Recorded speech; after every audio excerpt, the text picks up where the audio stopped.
नमस्कार, Byju's exam prep IAS Hindi में आप सभी का स्वागत है। और आज के एक्सप्लेन सीरीज में एक बहुत ही इंपॉर्टेंट टॉपिक पर चर्चा करने वाले हैं।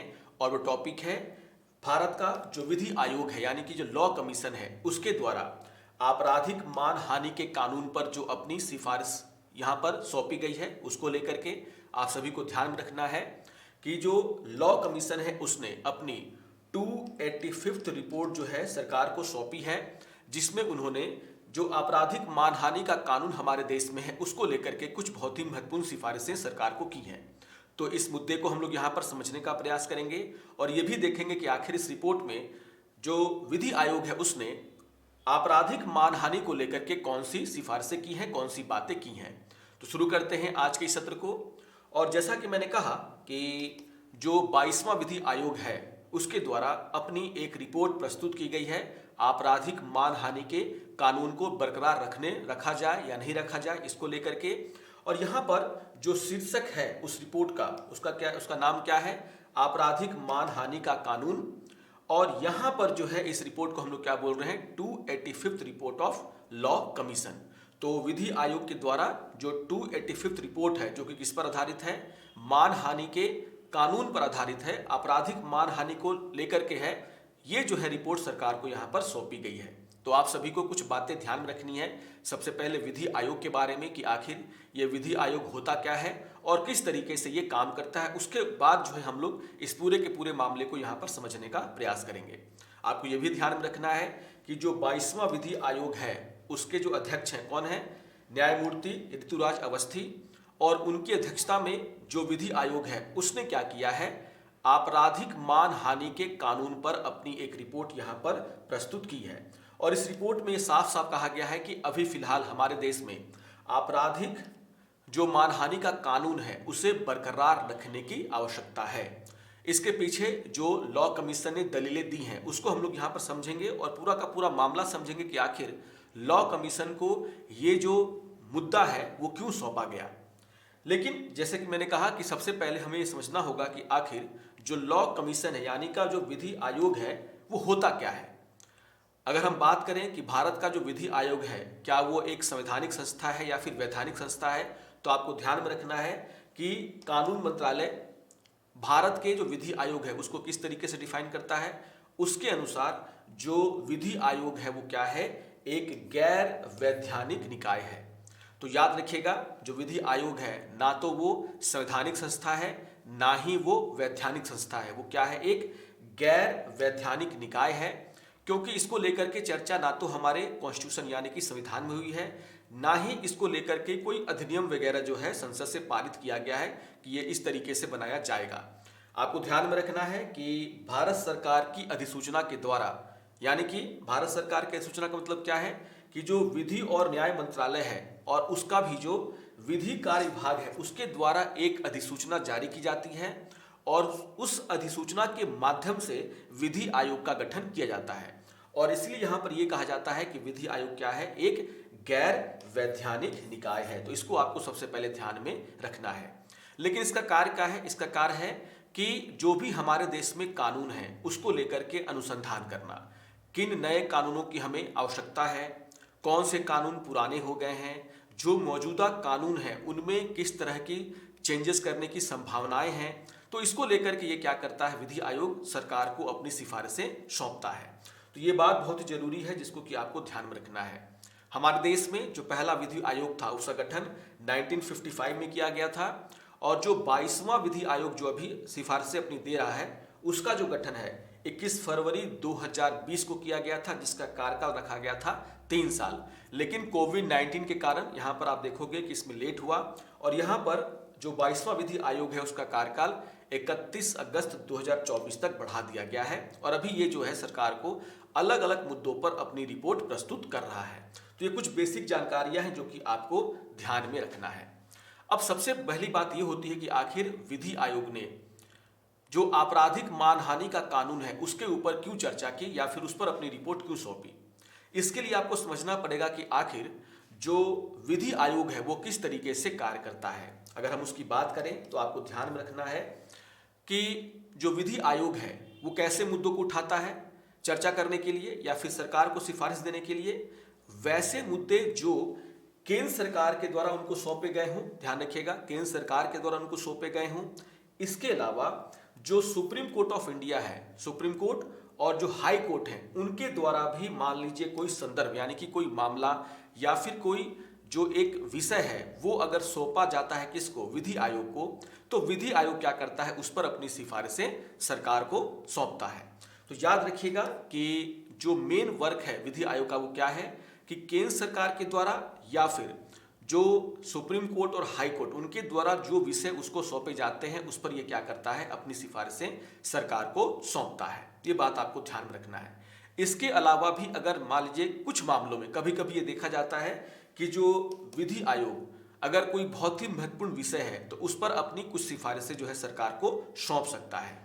यहां पर आपको ध्यान में रखना है कि जब हम बात कर रहे हैं कि आखिर क्यों आपराधिक मान हानि का जो कानून है उसको लेकर के विधि आयोग ने सिफारिशें की हैं, तो आपको ध्यान में रखना पड़ेगा कि 4 अगस्त 2017 को कानून और न्याय मंत्रालय के द्वारा विधि आयोग को एक पत्र लिखा गया था जिसमें उनसे ये कहा गया था कि विधि आयोग क्या करे, भारत में आपराधिक मान हानि का कानून होना चाहिए या नहीं होना चाहिए या इसमें कुछ चेंजेस करने की आवश्यकता है, इस पर वो क्या करे, अपनी सिफारिश करे। और जब 22वां विधि आयोग बना तो उसने भी क्या किया, इस मैटर को टेकअप किया, उसको लिया और यहां पर अभी उसने क्या किया है, आपराधिक मानहानि के कानून पर अपनी सिफारिशें सरकार को सौंपी है कि आखिर आपराधिक मानहानि का कानून की हमें जरूरत है या नहीं, अगर उसमें कोई चेंजेस करने हैं, कैसे उसको और अच्छा बनाना है, उसको लेकर के भी यहाँ पर विधि आयोग ने अपनी सिफारिशें सरकार को की हैं। तो याद रखना है कि आखिर विधि आयोग कार्य कैसे करता है। तो यहाँ पर जो 22वां विधि आयोग है उसको बनाने के पीछे सरकार ने ये कहा था कि आखिर वो कौन सा कार्य करेगा। तो अगर हम बात करते हैं कि जो 22वां विधि आयोग है उसको क्या मैंडेट है, मतलब किस तरह के वो कार्य अभी कर रहा है, तो यहाँ पर सरकार का कहना था कि उसका पहला काम ये होगा कि वो उन कानूनों की पहचान करेगा, वो उन कानूनों की पहचान करेगा जो अभी के टाइम में प्रासंगिक नहीं रह गए हैं। बहुत सारे पुराने कानून हैं जो अंग्रेजों के जमाने से चलते आ रहे हैं, काफ़ी पुराने हो गए हैं, समय के साथ साथ देश में बदलाव हुआ है, सिचुएशन चेंज हुआ है, उन कानूनों की हमें आवश्यकता नहीं है। तो यहाँ पर विधि आयोग को ये कार्य सौंपा गया कि वैसे कानून जो जिनकी हमें आवश्यकता बिल्कुल भी नहीं है, जो अप्रासंगिक हो चुके हैं अभी के माहौल में, उनकी पहचान करना और सरकार को सिफारिश करना कि इन कानूनों को या तो पूरी तरीके से हटा दिया जाए या फिर उनमें चेंजेस किए जाए।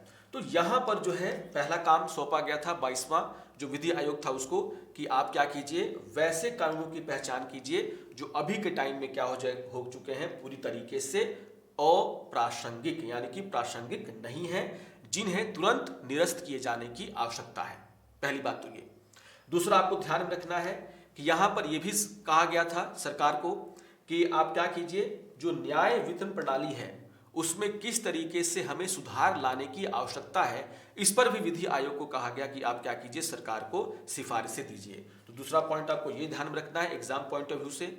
तीसरा एक पॉइंट बहुत ही महत्वपूर्ण है, इसमें यह कहा गया था सरकार के द्वारा कि जो राज्य के नीति निर्देशक सिद्धांत है यानी कि जो डीपीएसपी है उसके अनुकूल जो है कानून होने चाहिए, है ना। यानी कि अगर मान लीजिए जो डीपीएसपी है कोई कानून जो भारत के नीति निर्देशक सिद्धांतों का उल्लंघन करता हो, उसके विपरीत हो, तो वैसे कानूनों की भी आप क्या कीजिए, पहचान कीजिए। यानी कि यहाँ पर ये साफ साफ कहा गया कि जो नीति निर्देशक सिद्धांत है उसके आलोक में यानी कि उसी के आलोक में आप क्या करेंगे, ये भी परीक्षण करेंगे कि हमारे जो मौजूदा कानून है क्या जो नीति निर्देशक सिद्धांत है उसके अनुरूप है या नहीं। अगर नहीं है तो इसमें कौन से चेंजेस करने की आवश्यकता है। इसके अलावा जो है न्यायिक प्रशासन से संबंधित जो विषय हैं वो यहाँ पर उनको सौंपे गए।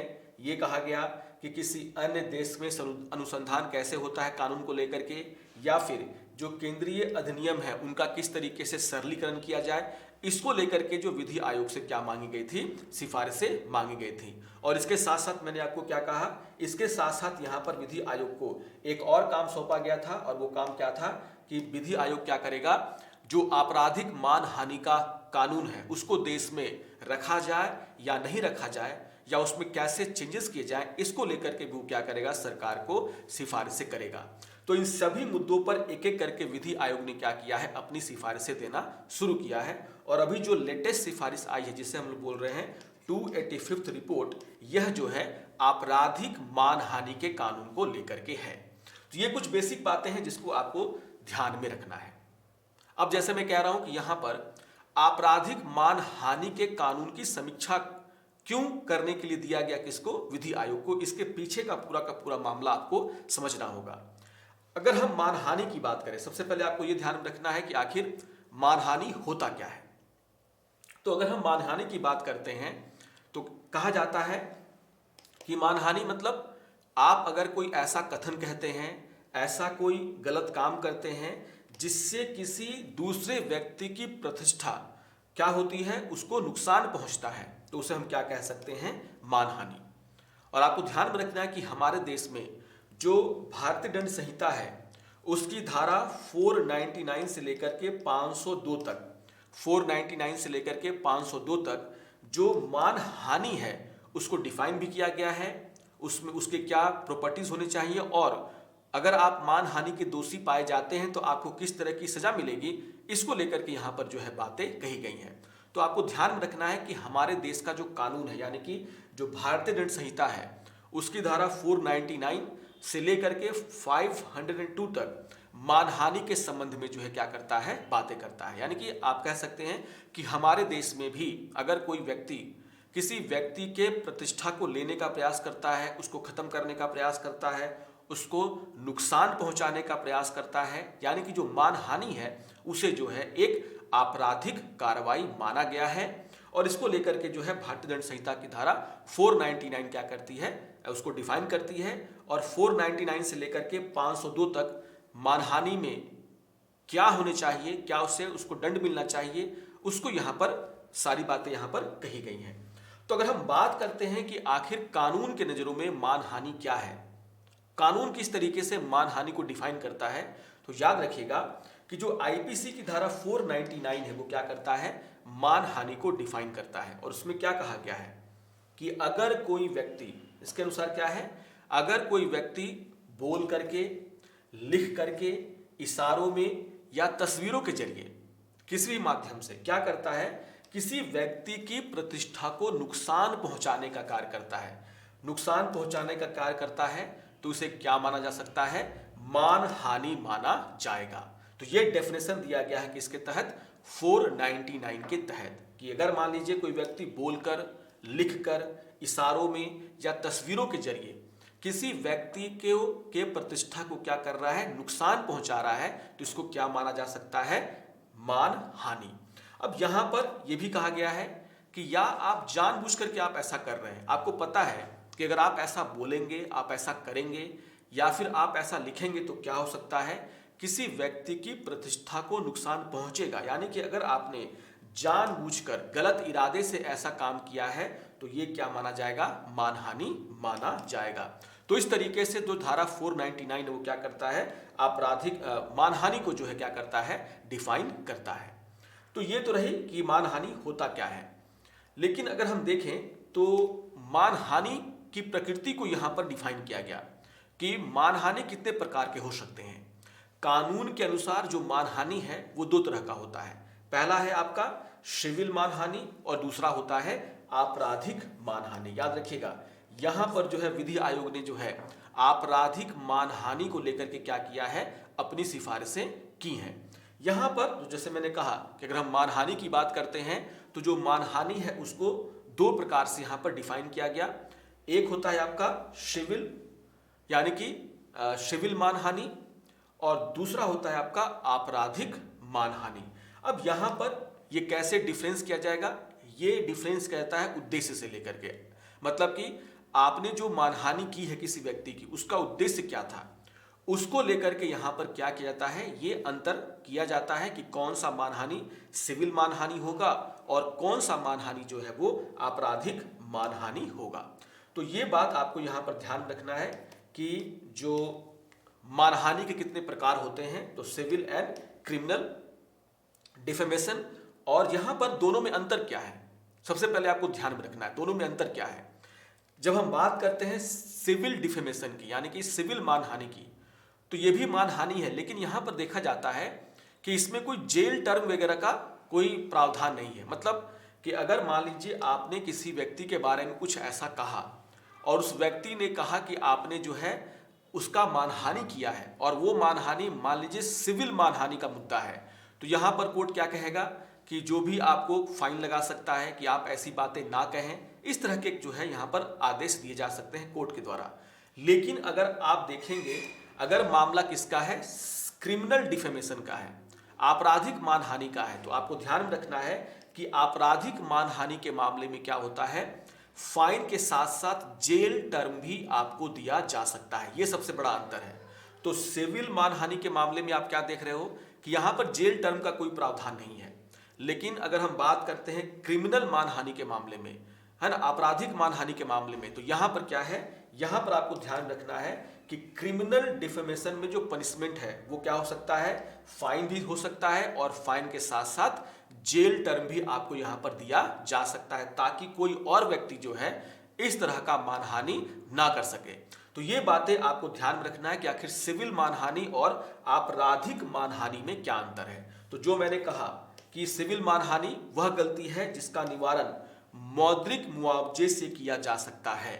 लेकिन जब हम बात करते हैं किसकी, आपराधिक मानहानि के, तो यहां पर आपराधिक मानहानि में आप देखोगे कि यहां पर आपको जेल टर्म की बात कही गई है। और याद रखिएगा कि जो धारा 500 है, आईपीसी की धारा जो 500 है, वो साफ साफ कहती है कि अगर कोई व्यक्ति क्रिमिनल डिफेमेशन यानी कि आपराधिक मानहानि का दोषी पाया जाता है तो उसे जो है क्या किया जा सकता है, 2 वर्ष तक का कारावास दिया जा सकता है। 2 साल का कारावास मैक्सिमम दिया जा सकता है, विथ फाइन और विदाउट फाइन।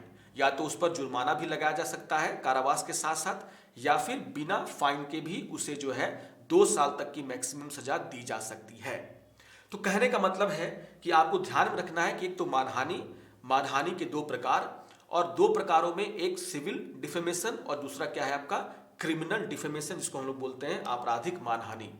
आपराधिक मानहानि इतना इंपॉर्टेंट इसलिए है क्योंकि आपराधिक मानहानि में जो है आपको ध्यान में रखना है कि अगर कोई व्यक्ति के ऊपर दोष सिद्धि हो जाती है तो उसे यहां पर 2 साल तक की सजा हो सकती है, विथ फाइन और विदाउट फाइन।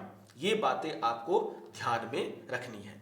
कुछ और बातें हैं जो कि आपको ध्यान में रखना है। अगर हम आपराधिक मानहानि की बात करते हैं तो याद रखिएगा कि जो आपराधिक मानहानि का जो केस होता है, जो पूरा का पूरा मामला होता है, वो कंपाउंडेबल ऑफेंस होता है, यानी कि समझौता योग्य अपराध। समझौता योग्य मतलब हम लोग बोलते हैं समनीय और असमनीय। तो समनीय होता है, कहने का मतलब ये है कि अगर मान लीजिए आपने क्या किया, किसी व्यक्ति के बारे में कुछ बोला और उसने आप पर जो है क्रिमिनल डिफेमेशन का केस लगाया है, तो यहां पर आप कोर्ट के बाहर भी क्या कर सकते हैं, उसके साथ समझौता कर सकते हैं, यानी कि माफी मांगकर, या फिर अगर 2 पक्षों में समझौता हो सकता है तो यहां पर मामले को क्या किया जा सकता है, बंद किया जा सकता है।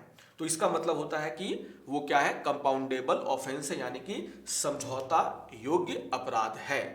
तो अगर समझौता हो जाता है तो यहां पर इस मामले को हटाया जा सकता है। पहली बात तो ये। दूसरा कि जो मानहानि का जो केस होता है वो आप देखोगे कि वो जमानती होता है और अशंज्ञेय होता है। जमानती भी है, जमानत भी मिल सकती है, और अशंज्ञेय का मतलब है कि ऐसा नहीं है कि मान लीजिए आपने किसी व्यक्ति के बारे में कुछ बोला और उस व्यक्ति ने आपके खिलाफ कोई एफआईआर लिखवा दी कि आपने क्या किया, उसका प्रतिष्ठा का हनन किया है, तो यहां पर एफआईआर लिखाते ही पुलिस क्या कर लेगी, आपको गिरफ्तार कर लेगी। नहीं, यहां पर गिरफ्तारी के लिए कम से कम एक वारंट की आपको क्या पड़ेगी, आवश्यकता पड़ेगी। उसको हम लोग बोलते हैं क्या, अशंज्ञेय अपराध। तो यहां पर आपको ध्यान में रखना है कुछ बेसिक चीजें आपराधिक डिफेमेशन को लेकर के, आपराधिक मानहानि को लेकर के। एग्जाम पॉइंट ऑफ व्यू से ये इंपॉर्टेंट हो सकता है। अब यहां पर अगर देखा जाए, जैसे मैंने कहा कि मानहानि किन बातों को माना जा सकता है, इन चीजों को समझना बहुत जरूरी है क्योंकि इसी पर आधारित है क्या, पूरा का पूरा लॉ कमीशन का अपना रिकमेंडेशन। तो जैसे यहां पर किन बातों को हम मानहानि कह सकते हैं, तो जैसे यहां पर यह कहा गया कि अगर आप किसी मृत व्यक्ति के बारे में कुछ बोल रहे हैं, किसी मृत व्यक्ति के बारे में आप कुछ बोल रहे हैं और वो टिप्पणी ऐसी टिप्पणी है जिससे कि उसकी ख्याति को नुकसान पहुंच सकता है, या फिर उसके परिवार और जो करीबी रिश्तेदार हैं उनकी भावनाएं क्या हो सकती हैं, आहत हो सकती हैं, तो वो क्या माना जाएगा, डिफेमेशन यानी कि मानहानि माना जा सकता है। यहां पर यह भी कहा गया कि आप किसी व्यक्ति की प्रतिष्ठा को पर व्यंग कह कस रहे हैं तो इसे भी क्या माना जा सकता है, मानहानि माना जा सकता है। यहां पर आपको यह भी ध्यान में रखना है, यहां पर यह भी कहा गया है कि अगर मान लीजिए किसी व्यक्ति ने कोई मानहानिकारक टिप्पणी की है, यानी कि गलत टिप्पणी की है जो कि मानहानि कैटेगरी में आ सकता है, और आप उसको प्रकाशित करते हैं, उसको प्रचार करते हैं, तो यह भी क्या माना जा सकता है, मानहानि। तो इस तरह की चीजों को क्या माना गया है, मानहानि माना गया। मतलब अगर हम लोग शॉर्ट में कहें तो अगर किसी व्यक्ति की प्रतिष्ठा को यहां पर नुकसान पहुंच रहा है तो उसे हम क्या बोल सकते हैं, मानहानि बोल सकते हैं। मृत व्यक्ति के प्रतिष्ठा को भी आपको हनन करने का अधिकार नहीं है। लेकिन इसके कुछ अपवाद भी हैं। मानहानि किन मामलों में जो है नहीं होगा, इसको भी थोड़ा सा हम लोग समझ लेते हैं, तब हम लोग मेन चर्चा पर आएंगे। तो यहां पर अगर हम अपवाद की बात करें तो कहा गया है कि मान लीजिए अगर किसी व्यक्ति ने किसी व्यक्ति के बारे में कुछ ऐसी बातें कही हैं जो सच हैं, सही हैं, तो सही बात बोलने के लिए कोई मानहानि का केस उस पर नहीं हो सकता, यह अपवाद है। तो यानी कि आप अगर ऐसी बातें कह रहे हैं, आपने एक नेता के ऊपर क्या किया, आरोप लगा दिया, कोई एक नेता है, पॉलिटिशियन है, किसी दूसरे पॉलिटिशियन के उसके ऊपर उसने आरोप लगाया है और आरोप सही है, यानी कि दोष सिद्धि हो चुकी होगी, वो जेल टर्म काट चुका होगा, उसके बाद आपने कुछ ऐसा कहा, तो वो मानहानि कैटेगरी में नहीं आएगा। लेकिन आपने उस पर आरोप लगाया, लेकिन आप उस आरोप को सिद्ध करने के लिए आपके पास कुछ भी क्या है, एविडेंस नहीं है, तो वो मानहानि कैटेगरी में चला जाएगा। तो कहा जाता है कि अगर आप ऐसी बातें बोलते हैं जो किसी के बारे में सच है तो यहां पर मानहानि का केस नहीं हो सकता। इसके अलावा यह कहा गया कि मान लीजिए अच्छे मकसद से अगर आप किसी सरकारी सेवक को कुछ कह रहे हैं, कुछ उसके बारे में अभिव्यक्ति कर रहे हैं, तो यहां पर भी मानहानि का केस नहीं हो सकता। इसके अलावा यह भी कहा गया कि आम जनता से जुड़े हुए मुद्दों को लेकर के अगर आप क्या कर रहे हैं, किसी सरकारी सेवक के बारे में कुछ कह रहे हैं, तो इसे भी आम जो मानहानि जो है ये समझा नहीं जाएगा। तो इस तरह के अपवाद भी यहां पर कहे गए हैं कि क्या मानहानि नहीं हो सकता। यहां पर यह कहा गया है कि जैसे आप अगर अदालत की कार्रवाई की रिपोर्टिंग कर रहे हैं और रिपोर्टिंग सही कर रहे हैं, निष्पक्ष कर रहे हैं, जो अदालत में कार्रवाई हुआ उसके बारे में आप बातें कर रहे हैं, आप अपने से कुछ जोड़ नहीं रहे, तो यह भी क्या होगा, अदालत की अवमानना या फिर मानहानि नहीं मानी जाएगी। यहां पर यह कहा गया कि अगर कोई मामला चल रहा है और उससे जुड़े जो लोग हैं, जो आरोपी होंगे और जो लोग जिसने केस किया है, उसके बारे में अगर आप बिना रिपोर्टिंग कर रहे हैं और जो कोर्ट में मामला चल रहा है उसी को लेकर के रिपोर्टिंग कर रहे हैं, अपने से आप कुछ नहीं जोड़ रहे हैं, अपना ओपिनियन वहां पर डालने का प्रयास नहीं कर रहे हैं, आप कोर्ट से पहले ही ये नहीं बोल रहे हैं कि हाँ वो अपराधी है या फिर वो छूट जाएगा, तो इस तरह की बात अगर आप नहीं कर रहे हैं, आप रिपोर्टिंग एकदम सही कर रहे हैं, तो ये भी मानहानि के मामले में नहीं आता है। या फिर ये कहा गया कि अगर स्वयं के हितों की सुरक्षा के लिए सद्भावना के तहत अगर आप कुछ कह रहे हैं तो इसे भी मानहानि के कैटेगरी में नहीं रखा जाता है। तो मानहानि का जो मुद्दा है वो काफी पेचीदा मुद्दा है। यहां पर आपको समझना पड़ेगा कि हाँ किन मामलों में मानहानि मानी जाएगी और किन मामलों में ये अपवाद है, यानी कि मानहानि नहीं माना जाएगा। ये कोर्ट भी डिसाइड कभी कभी करता है, इसलिए अधिकतर केसेस जो मानहानि के हैं आप देखोगे कोर्ट के द्वारा रिजेक्ट कर दी जाते हैं कि नहीं ये मानहानि का मुद्दा नहीं बनता। तो कुछ अपवाद है जिसको कि आपको एग्जाम पॉइंट ऑफ व्यू से इंपॉर्टेंट है, इसको आपको ध्यान में रखना है।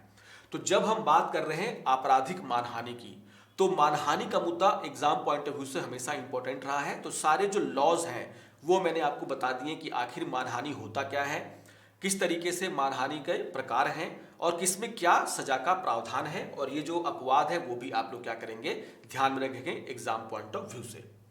अब देख लेते हैं कि आखिर मानहानि को लेकर के पूरा का पूरा मुद्दा है क्या, क्यों जो है इसको सरकार के द्वारा लॉ कमीशन को जो है सौंपा गया।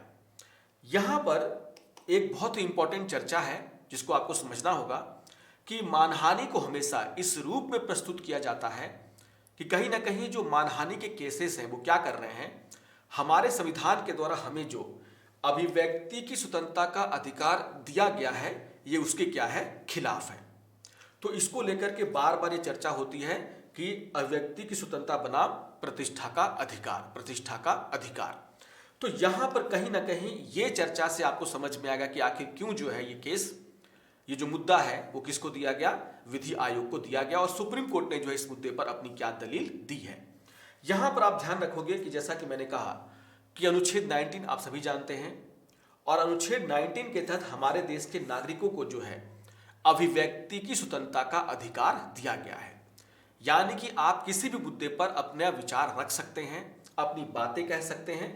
जब हम बात करते हैं वाक्य और अभिव्यक्ति की स्वतंत्रता के अधिकार का, इसका मतलब क्या, इसका अर्थ क्या है कि हमारा जो देश का नागरिक है वो किसी भी मुद्दे पर क्या कर सकता है, अपनी राय रख सकता है, चाहे वह शब्द के द्वारा, लेखन के द्वारा, चित्र के द्वारा, संकेत के द्वारा, जो भी अगर वो अपनी राय रखना चाहता है किसी मुद्दे पर, उस राय को रखने के लिए क्या है, वह स्वतंत्र है।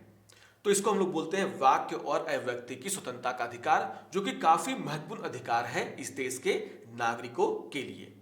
लेकिन आप सभी को पता है कि जो फंडामेंटल राइट है वो एब्सोल्यूट राइट नहीं है, यानी कि जो मूल अधिकार है वो एब्सोल्यूट नहीं है, उस पर भी उचित प्रतिबंध लगाया जा सकता है, उचित प्रतिबंध लगाया जा सकता है। और आप सभी जानते होंगे कि जो अनुच्छेद 19(2) है उसमें ये साफ साफ कहा गया है कि आखिर किस आधार पर जो है आपकी बोलने की जो आजादी है, हम लोग आम भाषा में बोलते हैं, है ना, फ्री स्पीच का जो आपको क्या दिया गया, अधिकार दिया गया, वाक्य और अभिव्यक्ति की आजादी का जो अधिकार, उस पर किस आधार पर जो है उचित प्रतिबंध लगाया जा सकता है। मैं वर्ड यूज कर रहा हूं क्या, उचित, है ना, तो याद रखिएगा उचित प्रतिबंध।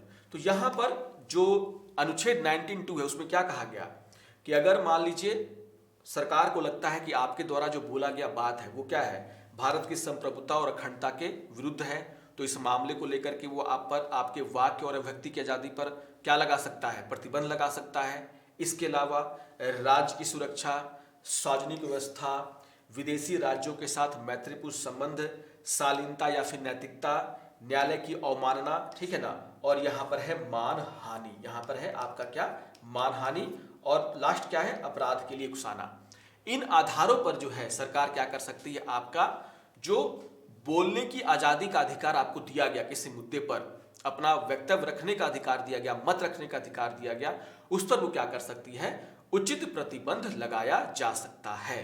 तो यहां पर आप देखोगे कि मानहानि भी क्या है, इसका एक अभिन्न अंग है, एक अंग है।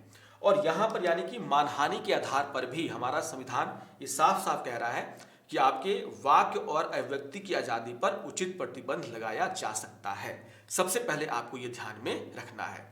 तो यहां पर आप देखोगे कि चूंकि जैसा मैंने कहा कि जो मानहानि का जो कानून है उसको लेकर के हमेशा ये कहा जाता है कि सरकारों के द्वारा या फिर लोगों के द्वारा मानहानि के कानून का क्या किया जाता है, दुरुपयोग किया जाता है, और खास करके उनके खिलाफ जो बातें होती हैं उनको दबाने के लिए जो है इसका उपयोग किया जाता है। यानी कि यहां पर कहीं ना कहीं ये बार बार आरोप लगता है कि जो मानहानि का कानून है वो क्या करता है, जो हमारे देश के लोगों को वाक्य और अभिव्यक्ति की आजादी का अधिकार मिला है उसको क्या करता है, दबाने का काम करता है, उसको खत्म करने का काम करता है, उसके विरुद्ध है ये। और इसी तरह से आप देखोगे कि एक बहुत ही इंपॉर्टेंट केस है सुब्रमण्यम स्वामी बनाम भारत संघ का मामला, काफी इंपॉर्टेंट मामला है। और यहीं से फिर हम लोग देखेंगे कि क्यों 17 में जो है विधि आयोग को ये पूरा का पूरा मसला सौंपा गया। तो आप देखोगे कि जो सुब्रमण्यम स्वामी बनाम भारत संघ का जो मामला था उसमें जो है क्या किया गया था, जो याचिकाकर्ता थे उन्होंने जो आईपीसी की धारा 499 है और जो 500 है उसकी संवैधानिकता को चुनौती दी। उनके द्वारा ये कहा गया कि ये जो कानून है, जो धारा 499 है और जो धारा 500 है, वो क्या करता है, अनुच्छेद 19(1)(a) के तहत जो हमें वाक्य और अभिव्यक्ति की आजादी का अधिकार दिया गया है उसका क्या करता है, उल्लंघन करता है, और इसे निरस्त किया जाना चाहिए। अब यहां पर सुप्रीम कोर्ट के सामने पूरा का पूरा मुद्दा ये था कि उन्हें यह तय करना था कि आखिर मानहानि का जो कानून है क्या वो आर्टिकल 19 के तहत जो अधिकार दिए गए हैं हमारी जनता को उसका उल्लंघन करता है या नहीं करता है, और जो मानहानि के कानून का दुरुपयोग होता है उसको किस तरीके से रोका जाए, किस तरीके से रोका जाए। अब यहां पर आपको ध्यान रखना है कि सर्वोच्च न्यायालय ने अपना जो फैसला सुनाया उसमें बहुत ही इंपॉर्टेंट बातें कही। सर्वोच्च न्यायालय ने यह कहा कि जो मानहानि का जो कानून है और खास करके जो आपराधिक मानहानि का जो कानून है वो जो है संवैधानिक रूप से क्या है, मान्य है, उचित है। और यह जो है जो वाक्य और अभिव्यक्ति की आजादी का जो अधिकार है, इसमें जो है स्वतंत्र भाषण देने का अधिकार भी जो आ जाता है, उसका जो है उल्लंघन नहीं करता।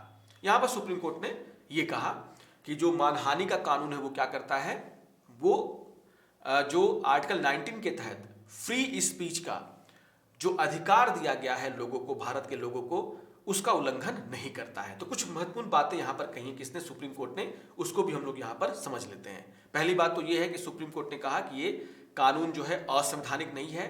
और सुप्रीम कोर्ट का यह कहना था कि ये जो कानून है, मानहानि का जो कानून है और उसमें खिलाफ जो दंड की बात कही गई है, तो यहां पर ये जो है आर्टिकल 19 के तहत जो अधिकार दिया गया है हमारे देश की जनता को, ये उसका जो है उल्लंघन नहीं कर रहा। पहली बात तो ये सुप्रीम कोर्ट ने इस मामले में ये माना, देखिए दलील ये दी जाती है कि जो मानहानि है वो किसी एक व्यक्ति के खिलाफ मानहानि की जाती है, तो ये क्या है, एक तरीके से सार्वजनिक रूप से गलत कैसे हो जाता है।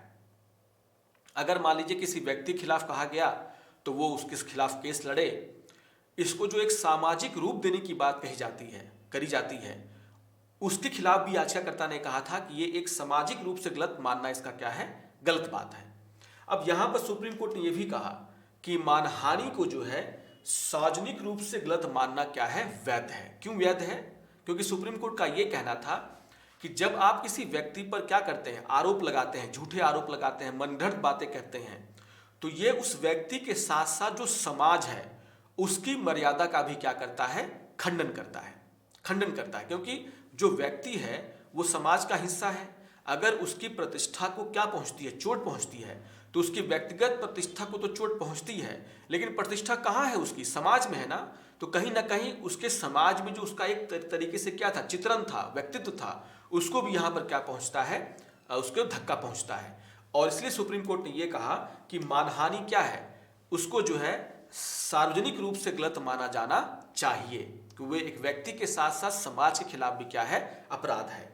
इसी के साथ साथ इन्होंने ये कहा कि जो आपराधिक मानहानि जो है, यानी कि जो आपराधिक मानहानि की कानून की बात कही जा रही है कि अगर आप किसी व्यक्ति के बारे में कुछ गलत बोलते हैं और आपको 2 साल तक की सजा हो सकती है, ये जो कानून है वो जो है सीधे सीधे जो फ्री स्पीच का अधिकार दिया गया है हमारे नागरिकों को, उसका सीधे सीधे उसको प्रतिबंधित नहीं करता है। आप बोल सकते हैं, आपको बोलने की आजादी है, लेकिन ये जो है सिर्फ और सिर्फ क्या कर रहा है कि जब आप किसी के व्यक्ति के बारे में आप मनगढ़ंत बातें करते हैं, मतलब कि आपको अधिकार था अपनी बातें रखने का।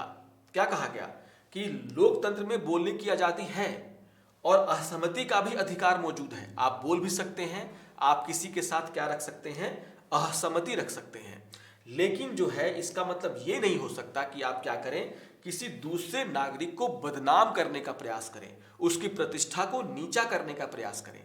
यहां पर जब आप ऐसा काम करते हैं तो वो क्या हो जाता है, आप अपने अधिकारों का अनुचित प्रयोग कर रहे हैं। और जब आप अपने अधिकारों का अनुचित प्रयोग करेंगे, वहीं पर जो है मानहानि का कानून क्या करता है, आप पर दबाव डालता है, आपको जो है पकड़ता है, आपके खिलाफ बातें करता है। तो कहने का मतलब ये है कि एक व्यक्ति की जो प्रतिष्ठा का अधिकार भी उसके पास है। याद रखिएगा, सुप्रीम कोर्ट ने बहुत ही इंपॉर्टेंट बात कही कि अगर आपको बोलने की आजादी का अधिकार दिया गया है तो दूसरे व्यक्ति को इसी संविधान के तहत जो है प्रतिष्ठा का अधिकार भी दिया गया है। और सुप्रीम कोर्ट ने बहुत ही कैटेगोरिकली कहा, क्या कहा कि जो प्रतिष्ठा का अधिकार है या फिर अपनी प्रतिष्ठा को सुरक्षित करने का जो अधिकार है, वो मौलिक अधिकार होने के साथ साथ क्या है, एक मानवाधिकार भी है कि आपको ये हक है कि आप अपनी प्रतिष्ठा को क्या करें, बचाने को लेकर के कार्य करें। तो सुप्रीम कोर्ट का ये साफ साफ कहना था, ये मानना था कि जो मानहानि का कानून है वो बोलने की आजादी को खत्म नहीं करता, बल्कि बोलने की आजादी का जो आप दुरुपयोग करते हैं उसको ये क्या करता है, रोकने का काम करता है। और सुप्रीम कोर्ट ने क्या कहा कि एक तरफ तो आपके पास किसका अधिकार है, अव्यक्ति की आजादी का अधिकार है, फ्री स्पीच का आपको अधिकार दिया गया आर्टिकल 19 के तहत। लेकिन आपको ध्यान रखना है कि हमारे संविधान का अनुच्छेद 21 है और अनुच्छेद 21 जो है किसी भी व्यक्ति को जीवन जीने का अधिकार ही नहीं, गरिमापूर्ण जीवन जीने का अधिकार प्रदान करता है ना, गरिमापूर्ण जीवन जीने का अधिकार प्रदान करता है। और जब हम बात करते हैं गरिमापूर्ण जीवन जीने के अधिकार की, तो गरिमापूर्ण जीवन जीने का अधिकार का मतलब ये साफ साफ है कि उस व्यक्ति को अपने सम्मान की क्या करनी पड़ेगी, रक्षा करनी पड़ेगी। यानी कि सम्मान के साथ, प्रतिष्ठा के साथ जीवन जीने का अधिकार हमारे देश का संविधान, और संविधान के तहत अनुच्छेद 21 क्या करता है, एक व्यक्ति को प्रदान करता है। क्योंकि जब आप गरिमा की बात करते हैं तो गरिमा और प्रतिष्ठा जुड़ी हुई है। आपको अगर कोई बदनाम कर दे तो आप बदनाम हो जाएंगे, तो आप समाज में गरिमापूर्ण जीवन नहीं जी सकते। यही बात यहां पर सुप्रीम कोर्ट ने कहा, और सुप्रीम कोर्ट ने कहा कि दो अधिकार यहां पर आमने सामने हैं। पहला क्या है, आपकी फ्री स्पीच का अधिकार, वाक्य और अभिव्यक्ति की आजादी का अधिकार, और दूसरी तरफ है अनुच्छेद 21 के तहत प्रतिष्ठा का अधिकार। और प्रतिष्ठा का अधिकार अनुच्छेद 21 के तहत क्या है, एक सम्मानजनक जीवन जीने के लिए क्या है, उसका एक हिस्सा है, उससे जुड़ा हुआ है। और यहां पर आपको देखना होगा दोनों कानूनों के बीच में, दोनों अधिकारों के बीच में जो है सामंजस्य बैठाने की आवश्यकता है।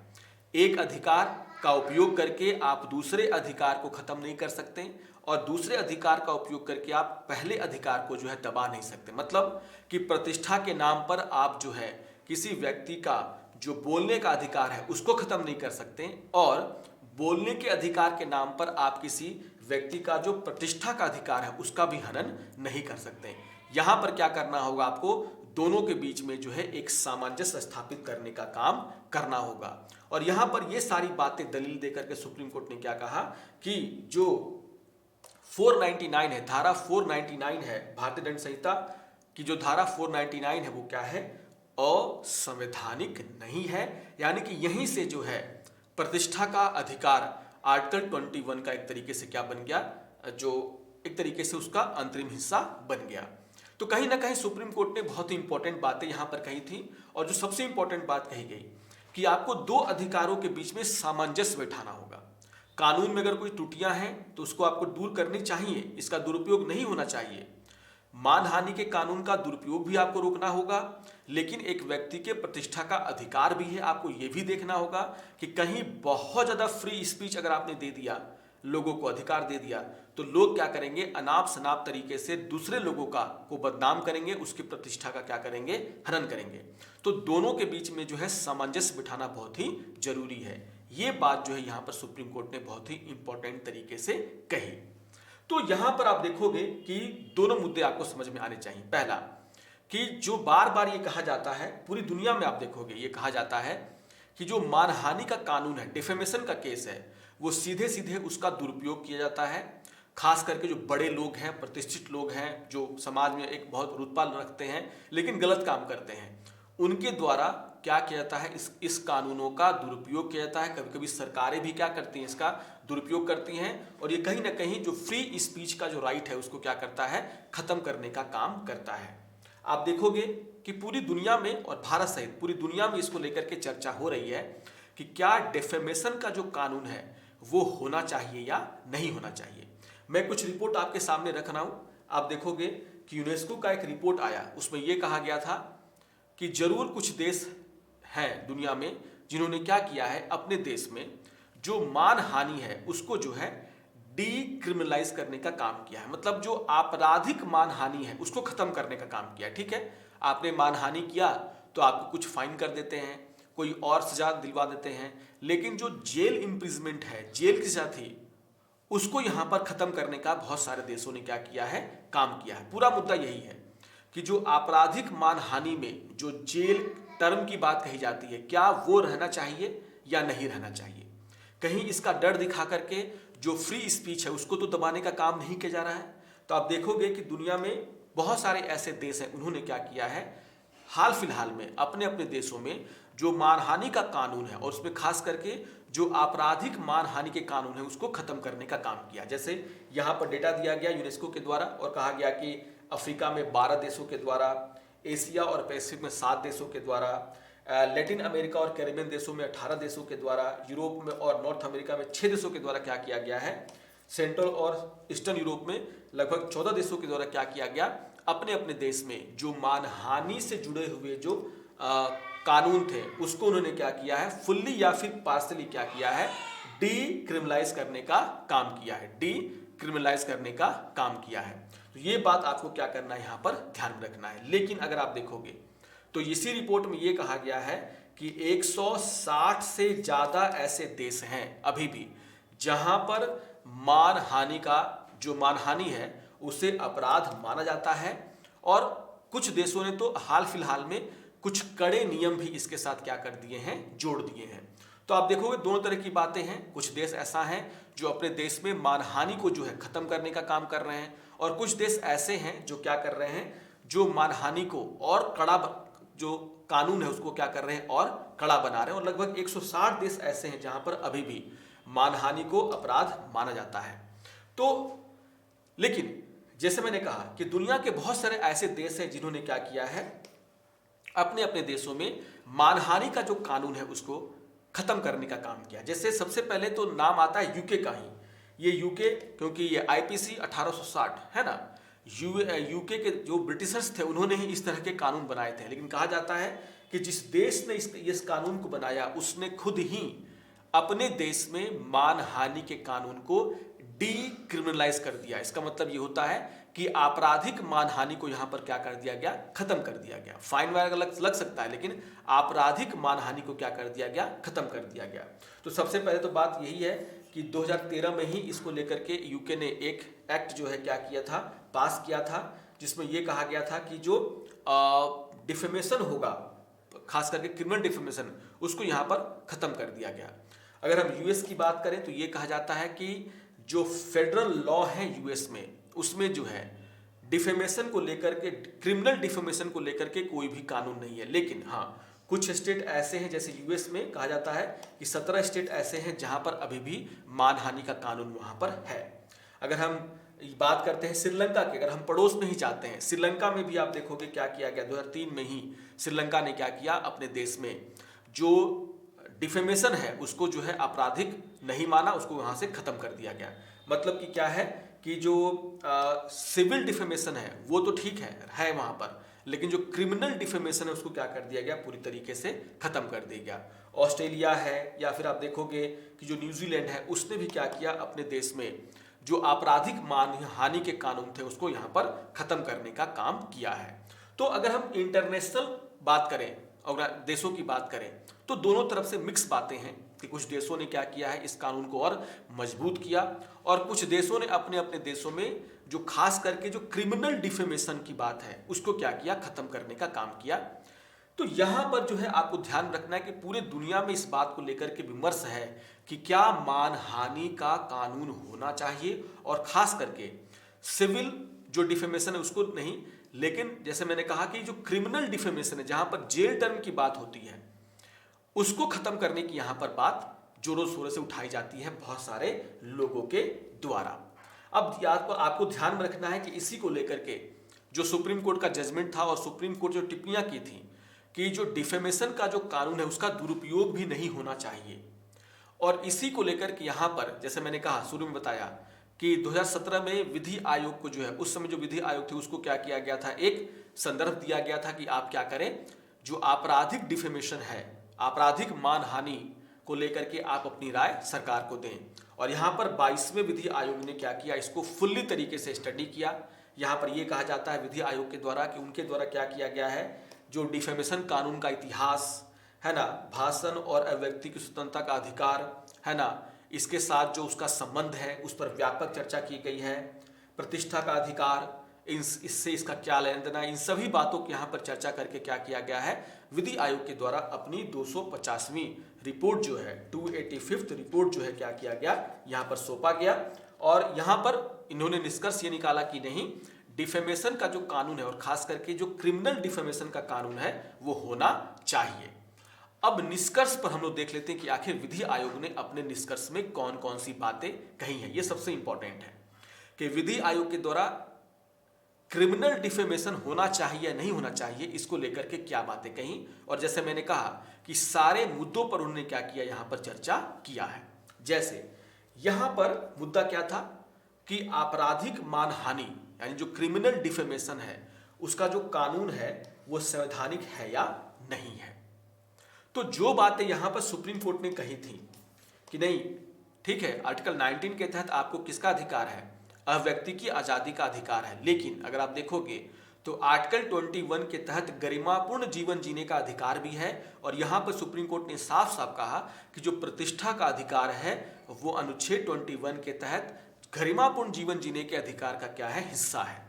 और यही बात कहीं ना कहीं यहां पर जो लॉ कमीशन है उसने भी अपनी रिपोर्ट में कहा। उन्होंने साफ साफ कहा कि जो अभिव्यक्ति की स्वतंत्रता का अधिकार है और जो प्रतिष्ठा का अधिकार है, जो कि एक व्यक्ति के गरिमा के अधिकार जुड़ा हुआ है, आपको क्या करना पड़ेगा, इन दोनों अधिकारों को आपको जो मानहानि का कानून है और ये जो दोनों अधिकार है उसके बीच में आपको संतुलन पैदा करना होगा, संतुलन पैदा करना होगा।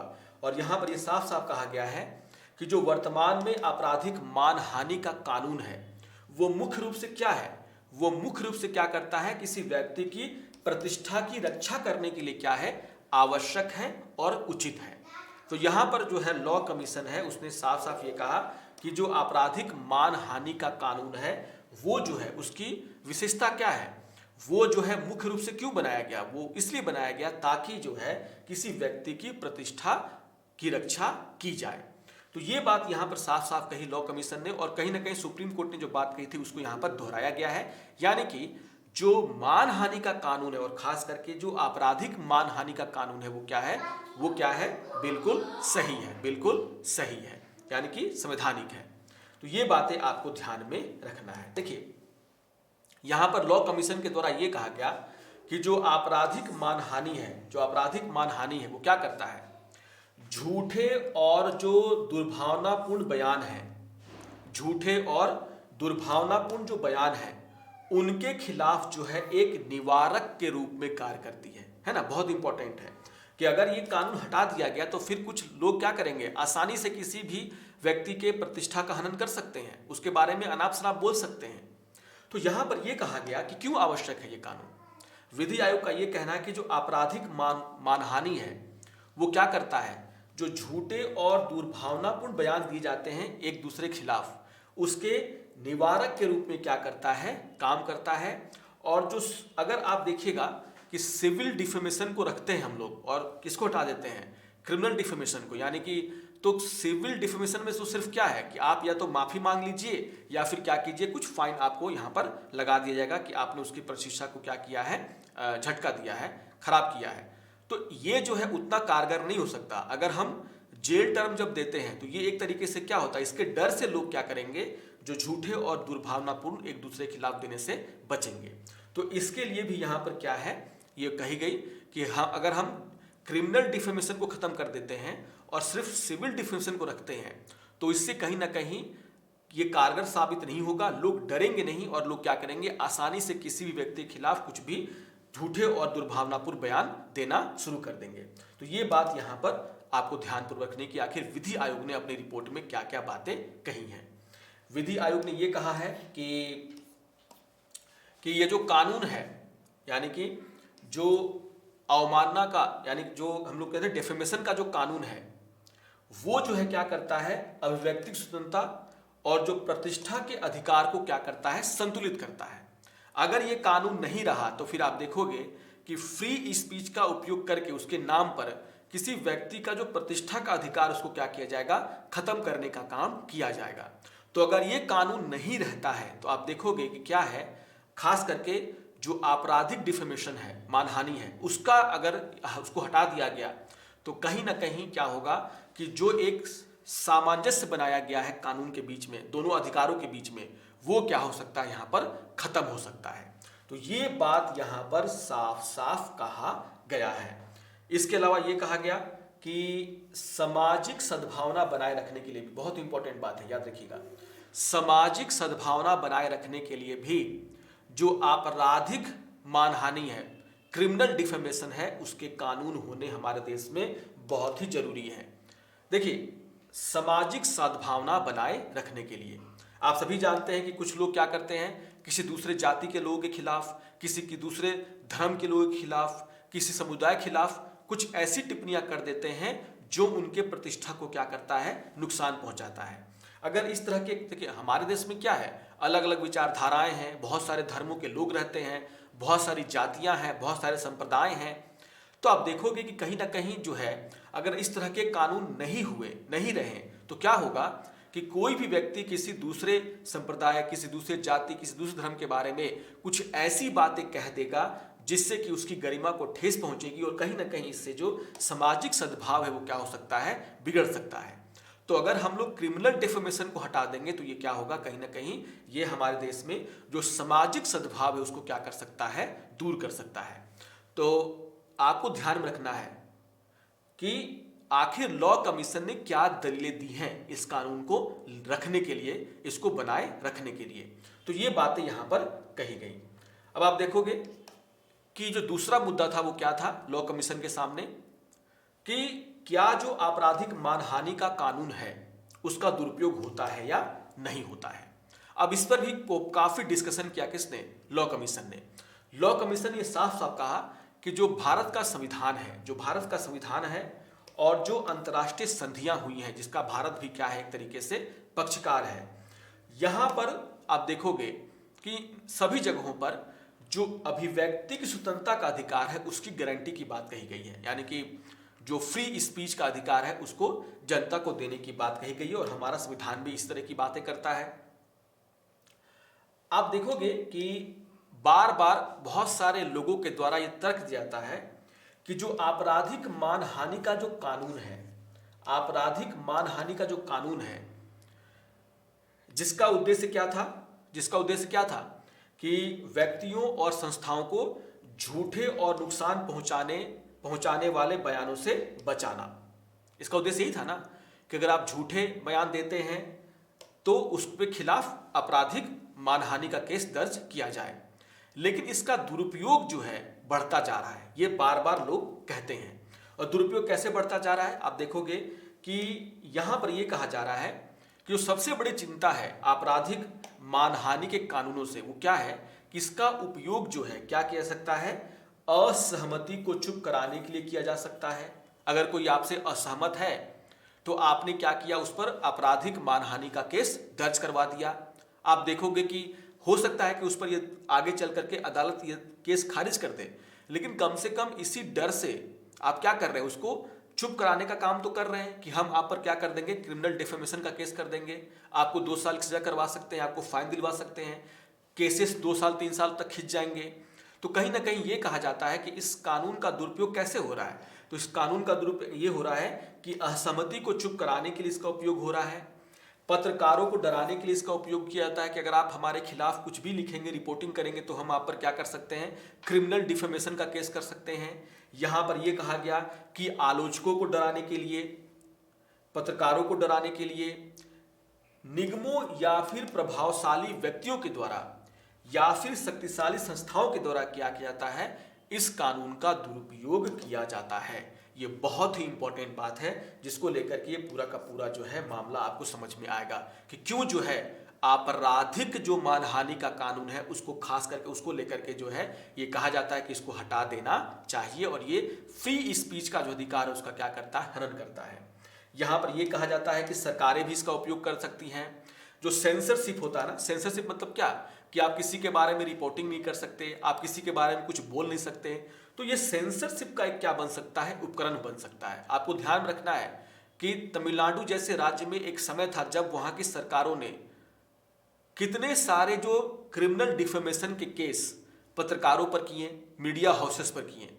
तो कहीं ना कहीं एक सेंसरशिप का डराने धमकाने का यह क्या बन सकता है, औजार बन सकता है जिसका उपयोग सरकारें भी कर सकती हैं। यहां पर यह कहा गया कि यह खोजी पत्रकारिता को क्या कर सकता है, बाधा डाल सकता है। खोजी पत्रकारिता का मतलब क्या कि अगर उनको लगता है कि यहां पर कुछ मुद्दा है, कुछ गलत हुआ है, कोई भ्रष्टाचार हुआ है, तो फिर वो क्या करते हैं, उसको उजागर करने का काम करते हैं। तो मान लीजिए आपने किसी भ्रष्टाचार को उजागर किया और आपने उसके बारे में रिपोर्टिंग की, पता चल रहा है वो व्यक्ति क्या कर रहा है, आप पर क्रिमिनल डिफेमेशन का केस कर दे रहा है आपको परेशान करने के लिए। तो यहां पर यह कहा जाता है कि ये खोजी पत्रकारिता पर बाधा डाल सकता है। और सबसे इंपॉर्टेंट क्या है, महत्वपूर्ण मामलों पर जो एक सार्वजनिक चर्चा होनी चाहिए ये उसको क्या कर सकता है, सीमित कर सकता है। तो देश के सामने बहुत सारे ऐसे मामले हैं जहां पर लोग अपनी अपनी बातें कहेंगे, एक दूसरे का बातों को काटेंगे, असहमति व्यक्त करेंगे और वहां पर वो कुछ बोल भी सकते हैं एक दूसरे के बारे में, उसके बैकग्राउंड को लेकर के।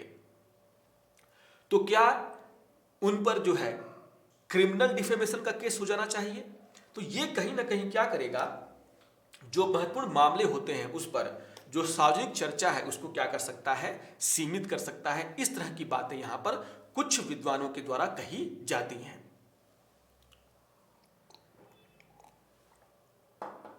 और इसके पहले बहुत सारे एविडेंस भी हैं। जैसा मैंने कहा कि तमिलनाडु में बहुत सारे सरकारों के द्वारा, बहुत सारे नेताओं के द्वारा आप देखोगे क्या किया गया, एक दूसरे पर बहुत तरह के इसी तरह के जो केसेस हैं वो किए जा चुके हैं। राहुल गांधी का मामला यहाँ पर सामने है, अरविंद केजरीवाल का मामला सामने, और भी बहुत सारे ऐसे मामले हैं जहां पर आप देखोगे कि क्रिमिनल डिफेमेशन के जो है केस वहां पर किए गए हैं। तो कहीं ना कहीं ये जो है डर यहाँ पर दिखाया जाता है, जिस पर चर्चा की है किसने, लॉ कमीशन ने भी।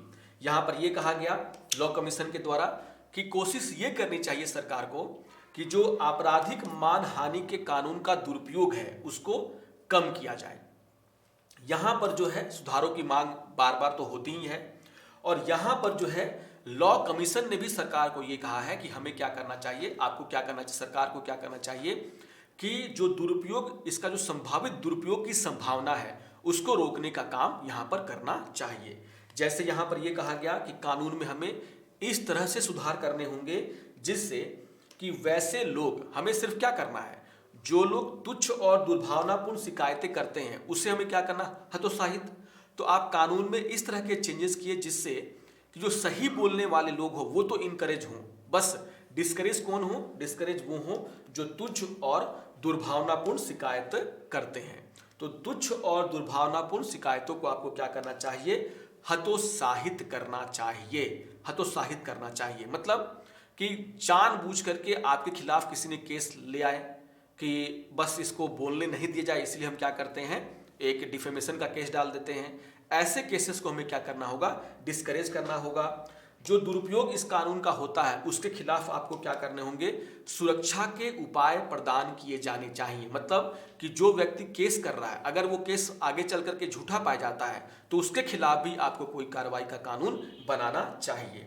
यहां पर यह भी करना चाहिए कि आपको इस तरीके से कानून में चेंजेस करने चाहिए जिससे कि जो सार्वजनिक चर्चा है उसको प्रोत्साहन मिले, ना कि उसे जो है हतोत्साहित किया जाए।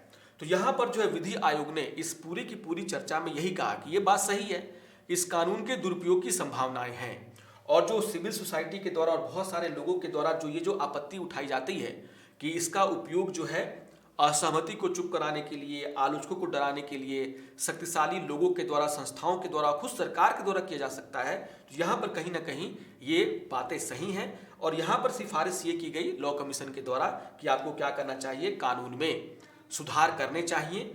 जो सुधार जो है क्या करें, ऐसी शिकायतें जो जानबूझ करके की जाती हैं डिफेमेशन की, उसको क्या करे, हतोत्साहित करे, इसके दुरुपयोग को हतोत्साहित करे, और दूसरा कि जो सार्वजनिक चर्चा है उसको क्या करे, ये प्रोत्साहित करें। तो ये बात यहां पर लॉ कमीशन ने सरकार को अपने सिफारिश में कही है। अब यहां पर जो है सबसे इंपॉर्टेंट बात, जैसा मैंने कहा कि लॉ कमीशन ये साफ साफ कहा है, इन मुद्दों पर चर्चा तो की हो गई, ये सारी चीजें आप नोट डाउन करेंगे। सबसे इंपॉर्टेंट बात यह है कि लॉ कमीशन ने क्या कहा है कि आपराधिक कानून होने चाहिए, उसे हटाने की आवश्यकता नहीं है। तो सबसे इंपॉर्टेंट यह है कि आपराधिक मानहानि के कानून को बरकरार रखने के लिए जो है क्या तर्क दिया गया, किसके द्वारा, विधि आयोग के द्वारा, लॉ कमीशन के द्वारा। तो पहला जो सबसे इंपॉर्टेंट जो पॉइंट यहां पर कहा गया विधि आयोग के द्वारा, वो क्या कहा गया, मजबूत निवारक प्रभाव। मैंने क्या कहा कि जो आपराधिक दंड है जैसे जुर्माना या कारावास, वो जानबूझ करके जो मानहानि की जाती है, किसी व्यक्ति की गरिमा को ठेस पहुंचाया जाता है जानबूझ करके, उसको क्या कर सकता है, खत्म कर सकता है। उसके निवारक के लिए क्या है, एक प्रभावशाली हथियार है। यानी कि अगर आप आपराधिक दंड को खत्म कर देंगे, सिर्फ फाइन वगैरह रखते हैं, तो ये उतना कारगर सिद्ध नहीं होगा। ये अगर जो आपराधिक मानहानि में जो जेल टर्म की बात कही जाती है वो क्या है, जरूरी है, क्योंकि ये जो है एक बहुत बड़ा हथियार है जिससे कि वैसे लोगों को हतोत्साहित किया जा सकता है जो जानबूझ करके किसी गरिमा को क्या करते हैं, ठेस पहुंचाने का काम करते हैं। पहला दलील तो यहां पर यह दिया गया। दूसरा दलील काफी स्ट्रांग है जिसको आपको ध्यान में रखना है। क्या कहा गया विधि आयोग के द्वारा कि यह कमजोर समूहों को सुरक्षा प्रदान करता है। जैसे मैंने कहा कि आप देखोगे कि जो हमारा देश क्या है, काफी विविधता से भरा हुआ देश है।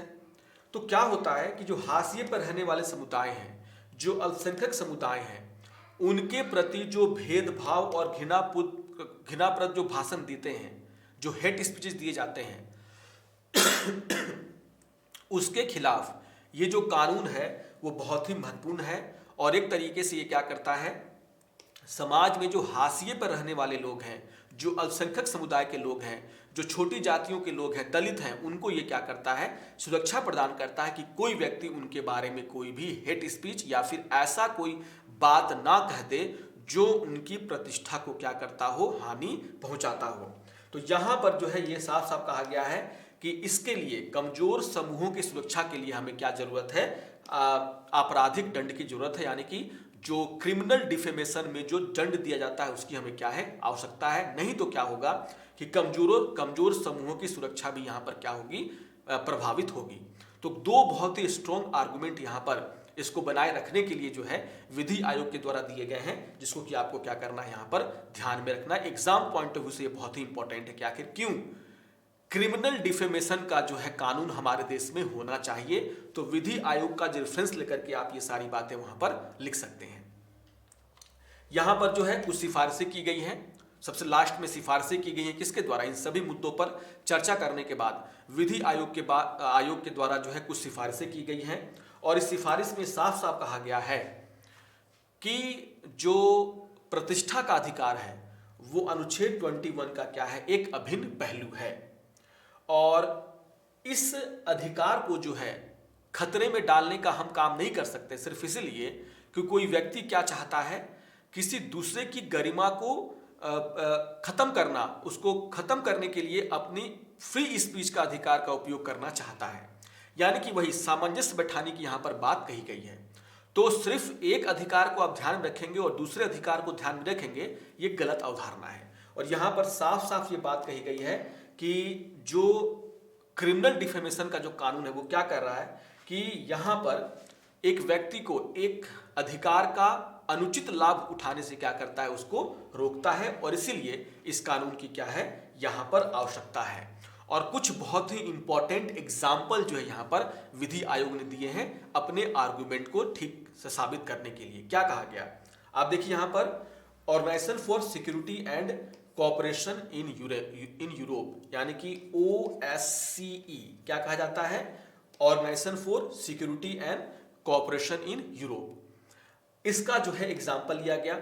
आप देखोगे इस रिपोर्ट में क्या कहा गया, इस रिपोर्ट में यह कहा गया कि इसमें जो है 57 देश हैं और इन 57 देशों में से 42 देश ऐसे हैं जहां पर जो है किसी ना किसी रूप में आपराधिक मानहानि का कानून है, आपराधिक मानहानि का कानून है। जैसे हम लोग बात करते हैं इंटरनेशनल बात और सिचुएशन की, तो लगभग 160 देश ऐसे हैं जहां पर क्या है, आपराधिक मानहानि का कानून है। तो यहां पर जो है विधि आयोग ने इसी तरह का एक एग्जाम्पल लिया अपनी बात को साबित करने के लिए। और उन्होंने यहां पर एग्जाम्पल लिया किसका, OSCE का। कहा कि यहां पर 57 देश क्या है, इसके मेंबर हैं। और इन 57 देशों में आप देखोगे कि जो 42 देश हैं वहां पर जो है आपराधिक मानहानि का क्या है, कानून का प्रावधान है। यहां पर यह भी कहा गया कि अधिकतर देशों में जो आपराधिक मानहानि के प्रावधान है उसमें आप देखोगे कि कारावास भी यहां पर सजा के रूप में उनको दी जाती है। और अधिकतर देशों में 2 साल तक की अवधि का कारावास का यहां पर प्रावधान है, जो कि भारत में भी क्या है, मैक्सिमम 2 ईयर का है। तो अपनी बात को सिद्ध करने के लिए यहां पर जो है इसका एग्जाम्पल दिया गया किसके द्वारा, विधि आयोग के द्वारा। और विधि आयोग ने बहुत ही इंपॉर्टेंट बात कही। उन्होंने क्या कहा कि ये जो OSCE है उसमें जो देश है वो क्या है, आर्थिक रूप से काफी विकसित राष्ट्र हैं, आर्थिक रूप से और सामाजिक रूप से काफी विकसित देश हैं। और यहां पर आप देखोगे कि ऐसे देशों में जो आपराधिक मानहानि के जो प्रावधान है, जो कानून है, उसके होने से ना तो वहां के लोगों के आर्थिक और जो सामाजिक विकास है उसमें कोई बाधा उत्पन्न हुआ है। ये बहुत ही इंपॉर्टेंट दलील यहां पर विधि आयोग ने दी है कि ये तो ऐसे समूह है ना, ऐसे देश हैं जो काफी विकसित हैं आर्थिक रूप से और सामाजिक रूप से भी। और यहां पर भी आप देखोगे कि आपराधिक मानहानि के कानून हैं, और आपराधिक मानहानि के प्रावधान होते हुए भी आप देखोगे कि इन देशों का जो आर्थिक विकास है या फिर जो वहां के लोगों का आर्थिक और सामाजिक विकास है उस पर कोई भी असर नहीं पड़ा। उस देश के लोग भी उसी तरीके से अपने राइट्स का उपयोग करते हैं जिस तरीके से भारत के लोग करते हैं। तो कहने का मतलब ये है कि विधि आयोग यहां पर यह समझाना चाह रहा है कि इस कानून के रहने से ऐसा नहीं कहा जा सकता कि हमारे देश के लोगों का जो आर्थिक विकास है या फिर जो सामाजिक विकास है वो क्या हो सकता है, अवरुद्ध हो सकता है, और हमारे देश के लोगों का जो एक फंडामेंटल राइट है फ्री स्पीच का उसको यहाँ पर धक्का पहुंचेगा या फिर उसको खत्म करने का प्रयास किया जाएगा। अगर ऐसा होता तो ये देश आर्थिक प्रगति इतनी तेजी से नहीं कर पाते। ये एक बहुत ही स्ट्रॉन्ग दलील जिसको आपको ध्यान में रखना है, जो खुद विधि आयोग ने अपनी रिपोर्ट में कही है। अब यहाँ पर क्या कहा गया विधि आयोग के द्वारा कि जो प्रतिष्ठा है वो एक ऐसी चीज है जो दिखाई नहीं देता, जिसको दिखाया नहीं जा सकता, केवल कमाया जाता है। और कोई व्यक्ति क्या है उसके, ये एक ऐसी संपत्ति है जो व्यक्ति अपने जीवन काल में क्या करता है, इसको कमाता है और उसको सेकेंडों में जो है, तुरंत जो है किसी दूसरे व्यक्ति के द्वारा नष्ट किया जा सकता है। ये इसको रोकने की क्या है, हमें आवश्यकता है। यानी कि यहां पर साफ साफ ये कहा गया है विधि आयोग के द्वारा कि जो आपराधिक मानहानि का कानून है उसके पीछे का तर्क सिर्फ यही है कि किसी भी व्यक्ति के प्रतिष्ठा को क्या किया जाए, बचाया जाए। गलत तरीके से अगर उस पर कोई आरोप लगाए जा रहे हैं तो उससे उसकी प्रतिष्ठा को जो हानि पहुंची है उसको बचाए जाने का प्रयास किया जाए। और इसीलिए यहां पर जो है सीधे सीधे यहां पर विधि आयोग ने कहा है कि जो भारतीय न्याय संहिता 2023 में जो यहां पर एक अतिरिक्त दंड के रूप में आपराधिक मानहानि के कानून में एक अतिरिक्त दंड जोड़ा गया और कहा गया कि अगर आप किसी की मानहानि करते हैं, ठीक है ना, तो आपको क्या करना होगा, सामुदायिक सेवा का प्रावधान, सामुदायिक सेवा करनी होगी। जैसे मैंने क्या कहा कि प्रतिष्ठा कमाई जाती है ना और सेकेंडों में उसको कोई तार तार कर सकता है, तो आपने किसी एक व्यक्ति के प्रतिष्ठा को जो उसने कमाया अपने जीवन भर उसको क्या किया, खत्म किया। तो यहां पर विधि आयोग का यह कहना है कि जो भारतीय न्याय संहिता 2023 में सरकार ने क्या किया है, आपराधिक मानहानि में क्या जोड़ दिया है कि सजा के तौर पर सामुदायिक सेवा। अब ये जो है इसको लेकर के विधि आयोग का ये कहना है कि ये जो सामुदायिक सेवा का जो प्रावधान जोड़ा गया ये एक तरीके से क्या है, काफी अच्छा है। और ये क्या करता है, एक तरीके से संतुलन बैठाता है। जो ये बात की जाती है कि आपको क्यों जेल टर्म देना है किसी व्यक्ति को, तो यहां पर साफ साफ ये कहा गया विधि आयोग के द्वारा कि जो सामुदायिक सेवा का प्रावधान जोड़ा गया जेल टर्म के अलावा, ये काफी इंपॉर्टेंट है। इससे क्या हो सकता है कि जो पीड़ित है उसके हितों की रक्षा तो होगी ही, साथ ही साथ जो सामुदायिक सेवा का जो वैकल्पिक सजा है उसको देकर के इसके दुरुपयोग की गुंजाइश को भी क्या किया जा सकता है, रोका जा सकता है ना, रोका जा सकता है। तो यहां पर अगर हम सामुदायिक सेवा का जो प्रावधान इसमें जोड़ा गया सजा के रूप में, उसमें क्या है कि मान लीजिए इससे समझ में आएगा किसी व्यक्ति को कि किस तरीके से कोई व्यक्ति अपनी प्रतिष्ठा कमाता है और कितनी आसानी से आप उसकी प्रतिष्ठा को लेने का काम कर रहे हैं। तो यहां पर कहीं ना कहीं जो है विधि आयोग ने यह भी कहा है कि जो भारतीय न्याय संहिता में इस कानून में अतिरिक्त दंड के रूप में जो सामुदायिक सेवा का प्रावधान जोड़ा गया है वो भी एक तरीके से क्या है, सही है। और ये एक तरीके से संतुलन पैदा करने के लिए यहां पर सरकार के द्वारा उठाया गया कदम है। तो ओवरऑल जो है यहां पर साफ साफ विधि आयोग का ये कहना है, जो अनुशंसा उसने अंतिम में की है, रिपोर्ट के सबसे अंतिम में विधि आयोग ने साफ साफ लिखा है कि आपराधिक मानहानि जो है एक अपराध के रूप में हमारे देश में जो आपराधिक कानूनों की योजना है उसके भीतर उसे बनाए रखने की क्या है, आवश्यकता है। तो काफी सारी दलीलें जो है विधि आयोग ने इसको लेकर के दी हैं और जो अगेंस्ट में जो बात कही जाती है उसको भी आपको क्या करना है, ध्यान में रखना है। तो याद रखिएगा कि जो विधि आयोग ने अपनी जो 285th रिपोर्ट है उसमें ये साफ साफ कहा है कि अभी ये सिचुएशन नहीं है, हमारे देश में अभी जो क्रिमिनल डिफेमेशन का कानून है उसको हटाए जाने की आवश्यकता नहीं है। हाँ, जरूर आप क्या कर सकते हैं, इसमें इसका जो दुरुपयोग है उसको रोकने के लिए कुछ इसमें आप इंतजाम कर सकते हैं ताकि इसके दुरुपयोग को रोका जा सके। लेकिन बहुत सारे इसके हित हैं और इनके हितों को देखते हुए, अच्छाइयों को देखते हुए जो है हमारे देश में जो है आपराधिक मानहानि का जो कानून है उसे बनाए रखने की आवश्यकता है। तो कहीं ना कहीं सुप्रीम कोर्ट ने जो बातें कही थी उसको यहां पर पुख्ता किया है किसने, विधि आयोग ने। और विधि आयोग ने भी सरकार को अपनी सिफारिश में इस कानून को बनाए रखने की आवश्यकता पर बल दिया है। लेकिन सबसे इंपॉर्टेंट बात है कि इसके दुरुपयोग को रोकने के लिए भी यहां पर बातें कही गई, किसके द्वारा, विधि आयोग के द्वारा। तो काफी इंपॉर्टेंट है ये एग्जाम पॉइंट ऑफ व्यू से। क्या हमारे देश में आपराधिक जो मानहानि का जो कानून है वो होना चाहिए या नहीं होना चाहिए, इस पर जो है क्वेश्चन पूछे जा सकते हैं आपके मेंस में। विधि आयोग से लेकर के क्वेश्चन आपके प्री में पूछे जा सकते हैं, मानहानि से लेकर के प्री में आपसे क्वेश्चन पूछे जा सकते हैं। तो सारे दलीलों को, सारे केसेस को आपको क्या कर लेना है, रिवाइज कर लेना है। और जो विधि आयोग ने जो बातें कही हैं अलग अलग मुद्दे पर, वो आपके लिए बहुत इंपॉर्टेंट है। विधि आयोग का रेफरेंस लेकर के वो सारी बातें आप यहां पर लिख सकते हैं, अपने एग्जाम में उत्तर देते समय उसका उपयोग कर सकते हैं। तो आशा करता हूं कि आपको आज का ये एक्सप्लेन सीरीज समझ में आया होगा, पसंद आया होगा। काफी इंपॉर्टेंट टॉपिक है, इसको जरूर आप लोग नोट डाउन करेंगे, इसको दोबारा से देख करके और अच्छे तरीके से समझने का प्रयास करेंगे। अगर आपको ये वीडियो अच्छा लगे तो आप जरूर इसको लाइक करें। अगर आप पहली बार हमारे चैनल को विजिट कर रहे हैं तो आप हमारे चैनल को सब्सक्राइब करें, ताकि हमारे द्वारा जो भी प्रोग्राम आप तक लाए जाते हैं वो आप तक आसानी से पहुंच सके। आप अपने कमेंट भी हमें अपने कमेंट सेक्शन में दे सकते हैं। तो मिलते हैं अगले सत्र में कुछ और इंपॉर्टेंट टॉपिक के साथ। तब तक के लिए नमस्कार और धन्यवाद।